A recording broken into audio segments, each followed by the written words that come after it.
Hello and नमस्कार everyone, मैं doctor महिमा, भारत होम्योपैथी में आपका स्वागत है। आज हम बात करने वाले हैं सोरियासिस की। सोरियासिस होता क्या है और उसके कॉजेज़ क्या होते हैं, उसके उत्पन्न होने के फैक्टर्स क्या होते हैं। तो सोरियासिस एक ऑटो इम्यून डिसऑर्डर है। ऑटो इम्यून से मेरा मतलब है कि एक ऐसी बीमारी है जिसमें हमारा इम्यून सिस्टम हमारी बॉडी के अगेंस्ट काम करने लगता है, जिसमें हमारी बॉडी के अगेंस्ट ऑटो एंटीबॉडीज़ बन रही है। हमारी बॉडी हमारे खिलाफ लड़ रही है, सिम्टम्स दे रही है। सोरियासिस में हमें सिम्टम्स मिलते हैं, रेडनेस होती है, इन्फ्लेमेशन होती है, उसमें पैचेस बनने लगते हैं, पपड़ी बनने लगती है हमारी बॉडी पर। जो पपड़ी होती है वो डैंड्रफ जैसी होती है और वो छूटने लगती है।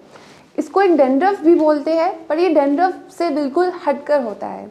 सोरियासिस की जो मेन काम होता है उसमें क्या होता है कि जो सेल्स होती है उनका टर्नओवर, मल्टीप्लिकेशन होने का समय होता है 35 टू 40 डेज़। सोरियासिस के केसेस में वो सेल्स की प्रोलिफरेशन, मल्टीप्लिकेशन टाइम 30 से 40 दिन से कम होकर 15 से 20 दिन हो जाती है या 10 से 15 दिन हो जाती है। तो हमारी सेल्स क्या हो रही है, जल्दी जल्दी बन रही है। सेल्स जल्दी जल्दी बन रही है तो वहाँ पर लेयर्स बनती जा रही है और वो जल्दी से पपड़ियाँ उतरती जा रही है। ये हुआ सोरियासिस में हमें सिम्टम्स कैसे आ रहे हैं। अब हम बात करते हैं सोरियासिस होता कैसे है। तो पहला फैक्टर आ जाता है, सोरियासिस एक जेनेटिक डिजीज़ है। जेनेटिक से मेरा मतलब है ये हमारे माता पिता से हमारे मैटरनल साइड से हमें जीन्स के द्वारा मिलती है। जैसे कोई गिफ्ट मिलता है शादी में, वैसे ही हमें एक डिजीज़ हमारे पूर्वज हमें दे रहे हैं। हमारे पूर्वज हमें बीमारी दे रहे हैं जीन्स के थ्रू, म्यूटेशन हो रहा है। तो इसमें हमें आवश्यकता है कि हम इसका ट्रीटमेंट पूरा अच्छे से कराएं, जड़ से ट्रीटमेंट कराएं। दूसरा इसका फैक्टर है डाइटरी इंटेक। जैसे ही हम खाते हैं वैसे ही हमारी बॉडी रिएक्शन देती है। अगर हम अल्कोहल कंजम्पशन कर रहे हैं तो हमारी लीवर सेल्स डैमेज होने लगती है। लीवर सेल्स डैमेज होगी तो इम्यून सिस्टम वीक होगा। इम्यून सिस्टम वीक होगा तो एंटीबॉडीज़ बनेगी अगेंस्ट इम्यून सिस्टम के और ऑटो इम्यून डिजीज़ क्रिएट होगी बॉडी में, जिससे सोरियासिस आपको हो सकता है, वीकनेस आपकी बॉडी में आ रही है।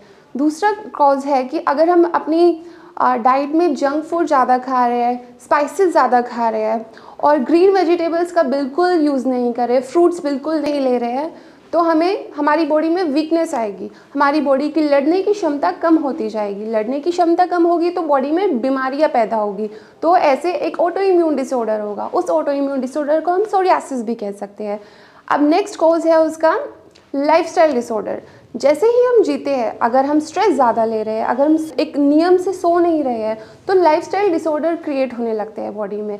अगर बॉडी मास इंडेक्स से मेरा कहने का मतलब है कि अगर हमारा वेट ज़्यादा हो रहा है, हम ओबेसिटी की तरफ जा रहे हैं, तो बॉडी की जो वीकनेस है वो प्रोड्यूस होने लगती है और ऑटो इम्यून डिसऑर्डर होने के चांसेस ज़्यादा हो जाते हैं। इसलिए अपना लाइफस्टाइल ठीक कीजिए और सोरियासिस से बचिए। अब हम बात करेंगे सोरियासिस का ट्रीटमेंट कैसे होता है। ज़्यादातर लोग स्टेरॉइड्स, एलोपैथिक मेडिसिन का उपयोग करते हैं। क्यों करते हैं? क्योंकि उससे रिजल्ट जल्दी मिलता है, पर उनको ये नहीं मालूम होता है कि रिजल्ट नहीं दे रहे हैं, वो सप्रेस कर रहे हैं, वो पैलिएट कर रहे हैं हमारी बीमारी को, और वो ऊपर की लेयर हटा रहे हैं। बाकी जो बीमारी है, जो रूट कॉज है बीमारी का, वो ठीक नहीं हो रहा है, जो आगे चलकर दुगनी तेज़ी से बढ़ता है। जो उसके इचनेस होती है और जो रेडनेस आते हैं, जो बाकी सिम्टम्स आते हैं सोरियासिस के, वो ज़्यादा आते हैं। जब स्टेरॉइड्स देने के बाद थोड़ा दब जाती है स्किन डिजीज़ और बाद में जब इचनेस कंट्रोल नहीं होती है, चाहे वो स्टेरॉइड्स खाए, फिर हैवी डोजेज उन्हें चाहिए होती है। इसीलिए आप ऐसा ट्रीटमेंट ऑप्ट कीजिए जिसमें आपकी बीमारी का जड़ ही ख़त्म हो जाए, रूट कॉज ही ख़त्म हो जाए, ना कि सिर्फ आप एक पैलिएशन दे रहे हैं, सप्रेशन दे रहे हैं।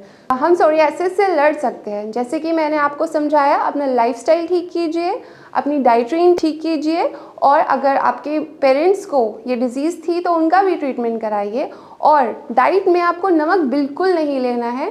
ज़्यादा आप नमक लेंगे उतना ही आपको एग्रवेशन होगा। और एक बात और, ये विंटर में एग्रवेशन ज़रूर होता है, तो अपना ख्याल रखिए और सोरियासिस को ठीक कीजिए।